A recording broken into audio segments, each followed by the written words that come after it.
For example, animation. Mark my word, Sir Jun, all animation companies by 2030, close na yan. I'm still giving them 5 years. Kung hindi sila mag-a-adapt, pati Hollywood ngayon, mawawala. Bakit? Wala na pong nanonood sa sinihan, no? Ang mga tao nanonood niyan sa cellphone or sa tablet or sa kinakast nila sa kanilang TV. So, ibig sabihin, kahit broadcast ngayon, hirap na. Kung wala ka sa internet, wala kang live streaming, wala na manunood o makikinig sa'yo sa radyo. Dahil wala na pong nagbebenta ng radyo. Ay, wala na. Di ba?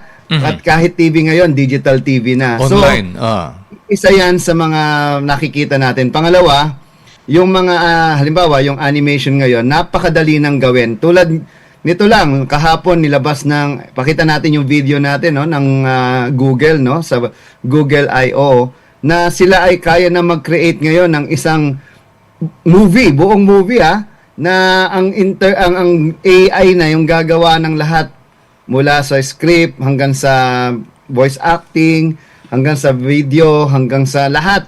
So makikita natin, no, meron akong pinakita kanina dito na video na yan, na kahapon lang yan lumabas. So, ibig sabihin, this is the worst it can be. Yan pa yung pinakapangit na pwedeng magawa ng AI ngayon. No? So, ngayon, tinanggal niya na yung dami ng mga taong, halimbawa, sa isang pelikula, no? Kailangan mo ng mga tao dyan, mula sa writer mo, sa director mo, sa artista, sa lahat. So, ang dami talagang tatama ang mga trabaho. Pangalawa, sa Pilipinas, ang papangit ng mga pelikula natin na nilalabas sa sinihan, no? So, paulit-ulit na kwento. So, wala yung creativity.